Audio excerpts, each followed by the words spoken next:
Hey everyone, I'm Ajay Fry, and this is Mistakes Were Made, the podcast about the mistakes that we've made and maybe what we can learn from them. Though, to be quite honest, this is the 10th episode, and I'm not sure that I have ever asked any of my guests what they might have learned from their mistakes or revealed what I have learned from any of my many mistakes.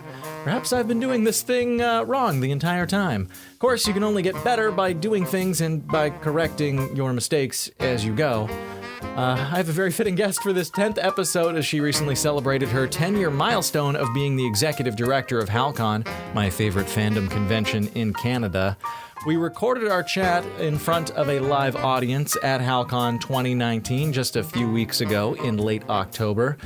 And we did so using this little podcast recorder mixer thing that I was rather unfamiliar with, and at certain points, my guest and I were recorded a little too loud, and I've done my best to balance things so you don't need to worry about your eardrums, but you should expect that in a few places things may sound a little funny. Okay, a little message just prompted up on my phone, which I'm using as a prompter, so I missed what words, and it's, oh God, how do I correct this? I'll be back after the interview to correct any mistakes made on stage, and I'll have a tease for the next episode of Mistakes Were Made. It's Mistakes Were Made. When mistakes happen, I leave them in. Here's the interview with Jen Lambe. Even a mistake may turn out to be the one thing necessary to a worthwhile achievement. You know who said that? Henry Ford. This is Mistakes Were Made. I'm AJ Fry, and my guest is the mastermind behind my favorite convention and annual event, Hal-Con. Her name is Jennifer Lambe. Give it up! I know that guy. So I'm just going to ask you the question, and you can interpret it however you'd like, and then I'll ask it again, and you can interpret it the other way. Why did you decide to do this? I was told about Hal-Con from a friend of a friend, and thought if I volunteered, I could get a free t-shirt and some admission. Legit, that's how I joined. You didn't have the aspiration to be the mastermind? Not even a little. I thought it would be really neat to see behind the scenes at a big event because I like puzzles and how they work and how pieces fit together. And I thought, well, I've never seen anything like this behind the scenes. So maybe if I volunteer, I could learn something. Maybe I can offer something if I know something, and I'll get free admission and a t-shirt at the end and maybe some cool stories. And here you are now 10 years later. Yeah. Staying on top of it, growing this. We're in the basement of a huge convention center. You've had very little sleep these past few nights. That is true. I got 4 hours last night. Okay, well then that brings me to my next question. Why did you decide to do this? Because you asked me, and I'm really sucker for nice people. Aww. That is often the response that I get from the wonderful people that I invite on the podcast. Your wife's here. I can't say anything cuter than that. Oh. So you had me out doing the opening ceremony today, 10 years. What is your biggest, proudest thing about the past 10 years then? What are you feeling now, looking back on a full decade of this? I remember thinking when we survived year one, and I mean that in the exactest of definitions, if we ever make it to 10, if we ever make it to 5, I will be so proud. Just that the event existed because it was built by fans for fans because not all of us can travel to other cities to enjoy, so we wanted to build one here. And I thought, if this ever takes off and becomes something, I will just be real happy with that. But over the last 10 years, it's become something so much bigger and broader than that. And the stories that come out of this and the personal connections and the really warm and fuzzy stuff. I feel like I know at least 4 people who have met their significant others, gotten married because of Hal-Con. I think we're responsible for some babies, some engagements. We'll get to baby races, Fat Apollo. But people meet friends, they meet new family, they make relationships, and in every sense of it. And we never designed the event to be that. We literally just wanted a place that was safe for people to be nerds and geeks together. And it's become something bigger, and that will never stop making me tear up. Well, I as I said, talking with ALB earlier, after that first year, anyone that I met who I thought might make a good guest or is, doing the convention circuit, I would tell them, you got to go do Hal-Con. You got to go do Hal-Con. So I want to know, has anyone ever said, I'm here because AJ told me to be here? Not yet. Darn. Okay, I'll keep at that moving forward. Now, you have actually been to a lot of other conventions. Yeah. I'm sure we connected at Fan Expo one year. Yeah, I chased Teddy down and begged him to help me get the Space Crew guys to the first year show in Calgary. Well, that was in Calgary. Yeah, Yeah. I remember him telling me about that. Yeah. I saved up all of our money to make a run of like 6 shirts so we'd like kind of look legit. And now when I look back at those, I'm like, wow, I was wrong. They're so ugly. Well, what are your stories from that first year of Hal-Con? Because I remember interviewing you and Amanda in the hallway, and there were like really only 3 places we could do interviews, and it was like, well, there's light in this place, so that's where we're gonna use the camera. You mean the hallway where we literally stopped the entire convention's traffic so we could do an interview? Actually, yeah, that was it, because there were like 2 rooms that you could go into. Yeah. At the Lord Nelson. Yeah. And we're like, so we're at max capacity. We're just gonna like stop moving so we can get our faces on Space Channel. Screw all of you. But then you've moved all over the place here in Halifax now. So we outgrew the Lord Nelson immediately, and we moved into the old World Trade and Convention Center for 2 floors, and then to 3 floors, and then we added the Scotiabank Center to that space, and then we were at max for a number of years. So we're really happy to be in the brand new spiffy Halifax Convention Center. And don't get me wrong, if there was more of it, we'd still try to fill it. Yeah. But we're in a really happy place with counting all the turnstile attendants, vendors, volunteers, et cetera, et cetera. We're just under 20,000 people coming over a full weekend. Wow. And that's a really happy number. Like from like 1,200 tickets the first year to like 20,000 almost. It's pretty freaking awesome. It was 1,200 people at Lord Nelson. Yeah. We tested their capacity. We got a pattern doing that. We didn't mean to. Well, there was that like room where we did our panel and we introduced some footage from Tron Legacy. And I remember like the energy and enthusiasm in that room for just watching, like, here's some behind the scenes footage that Disney sent along with us. It was so palpable that we were like, well, we better run the footage again. And we did a second time. But that room was like, I think, even smaller than this. Oh, yeah. Yeah, that's about it. Yeah, room that we're in right here. Yeah. But you mentioned the capacity there is 1,200. Mm-hmm. How many volunteers did you have that first year?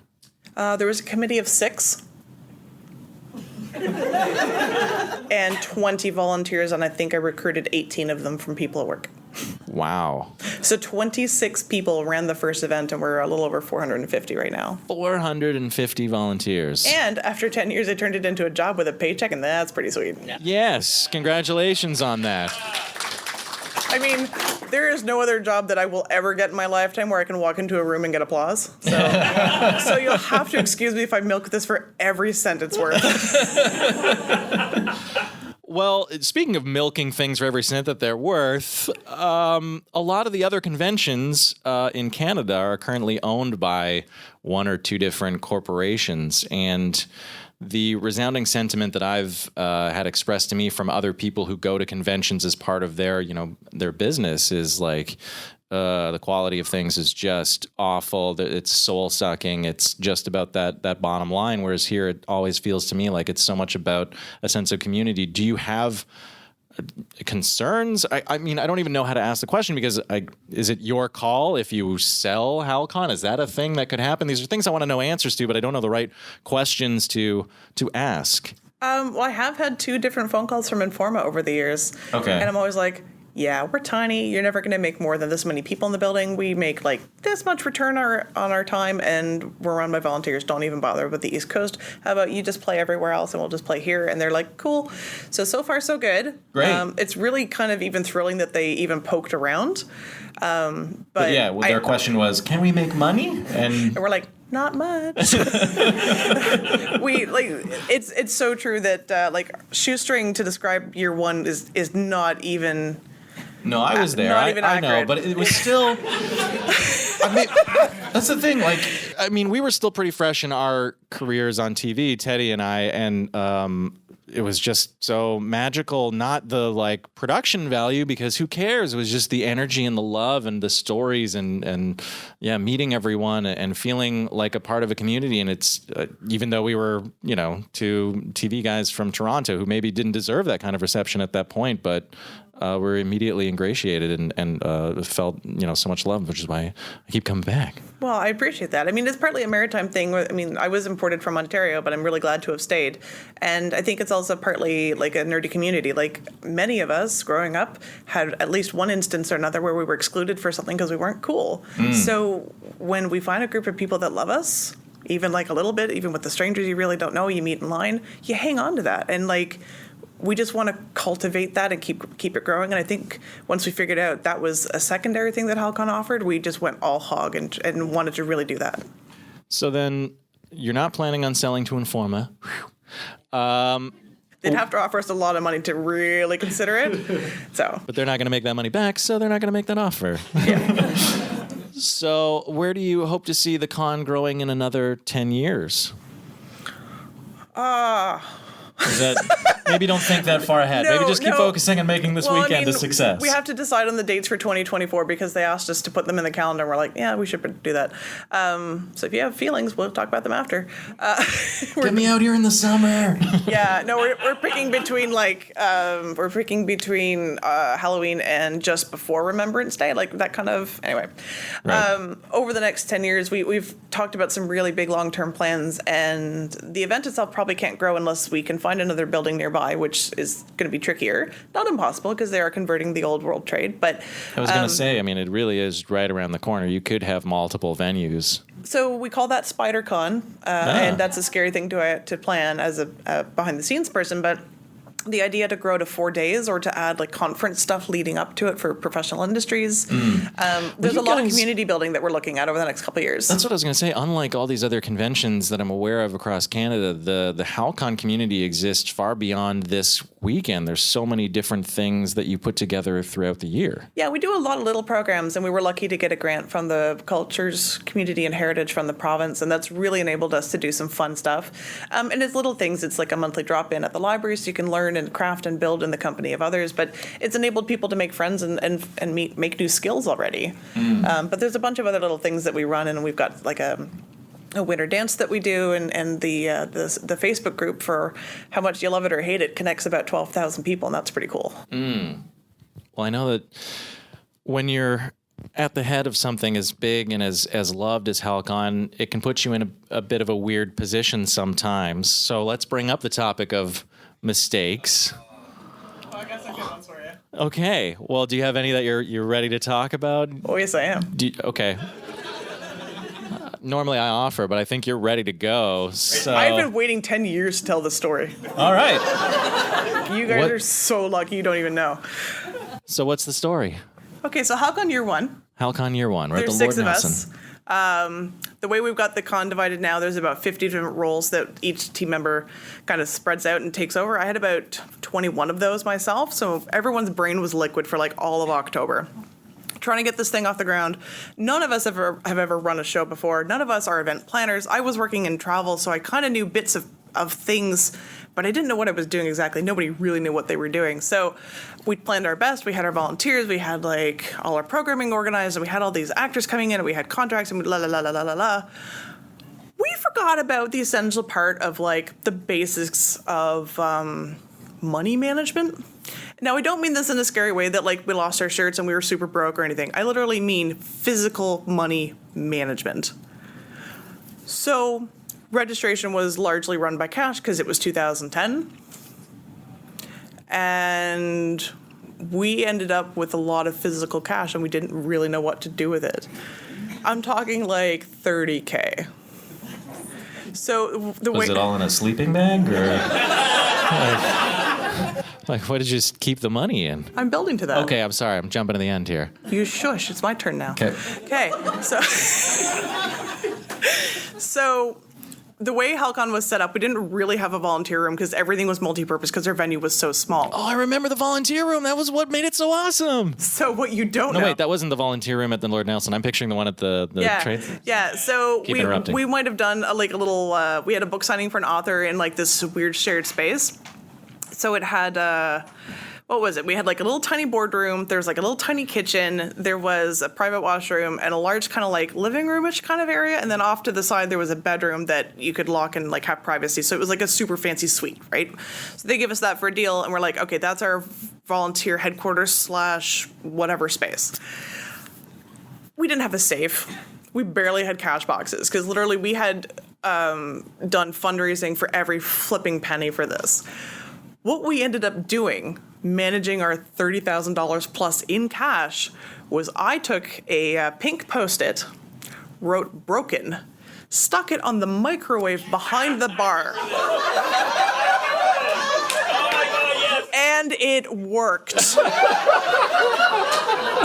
If you've ever heard hiding in plain sight, that has never been truer. Yes. That's legit. Totally remember that. That's legit. So our group of 6, this intrepid 2 times trio, whatever that is. Right. Words don't make sense. A double trio. Yeah, a trio. That's a word. Okay, so our group of 6 had no idea what we're doing. Microwave had tons of cash. Sunday, midday, the sticky note had fallen off. And so one of our lovely trusty volunteers, Diana, wants to go reheat her coffee.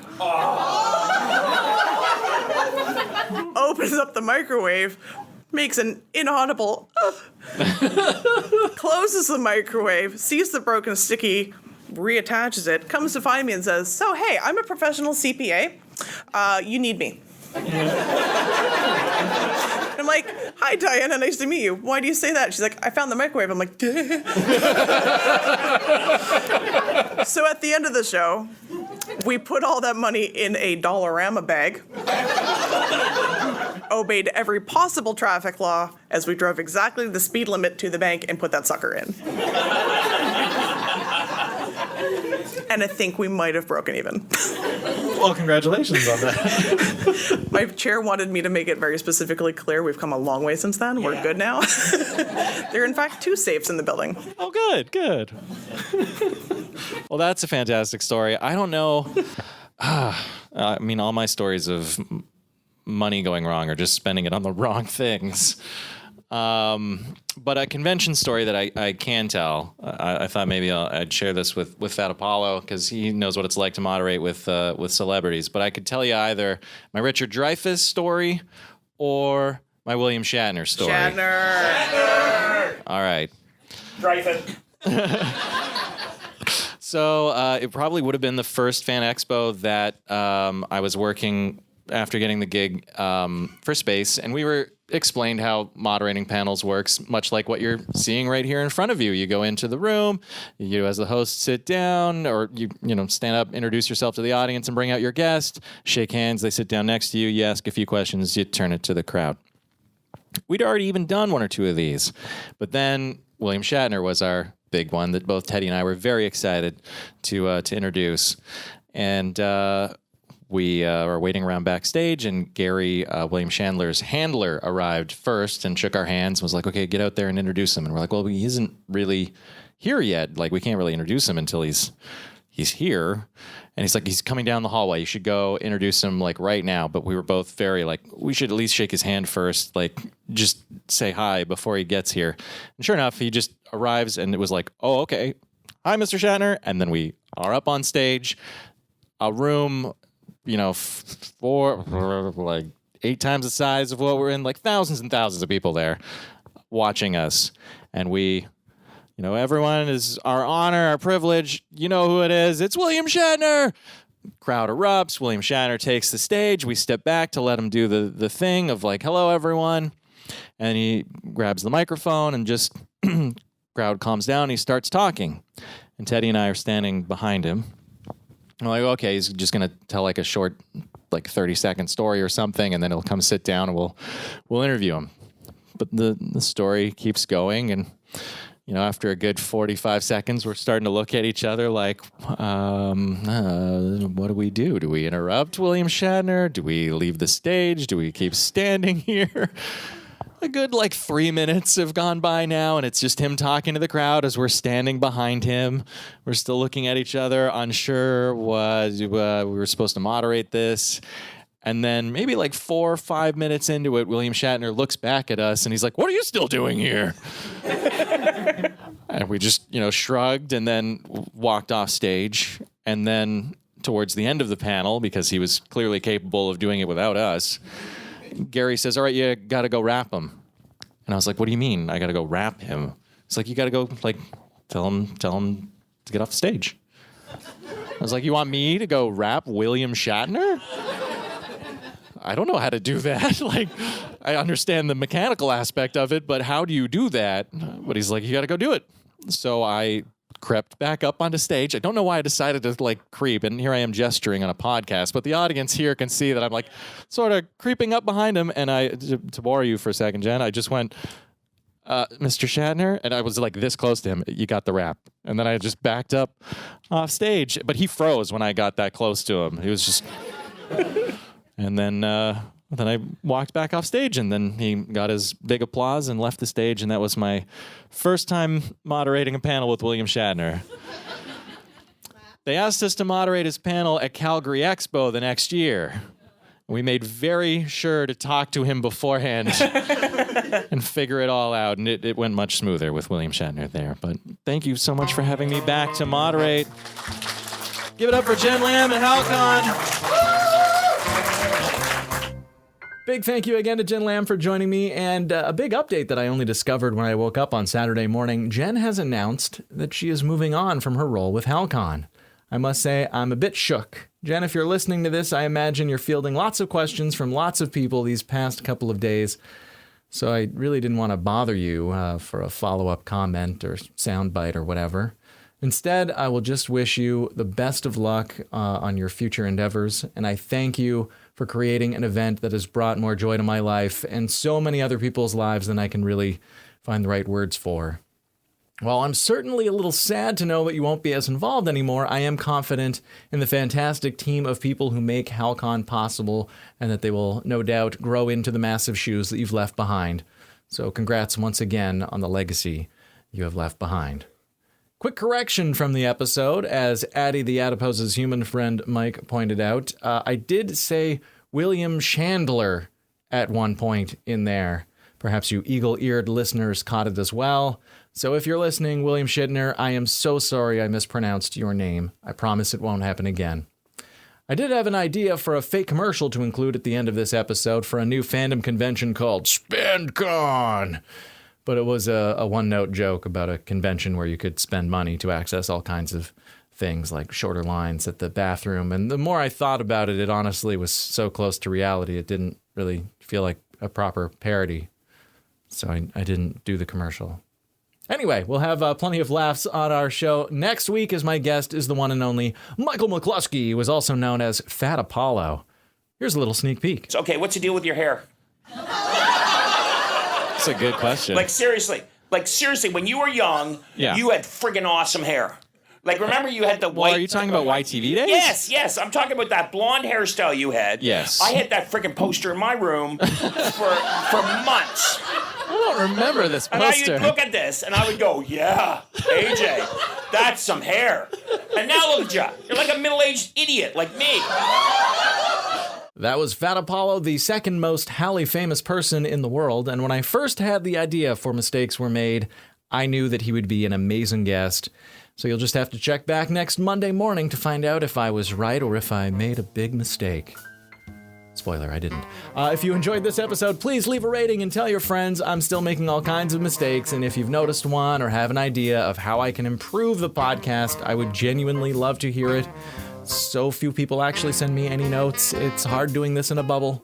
I'm at Ajay Fry on all of the things. Thank you so much for listening, everyone. See you in the future.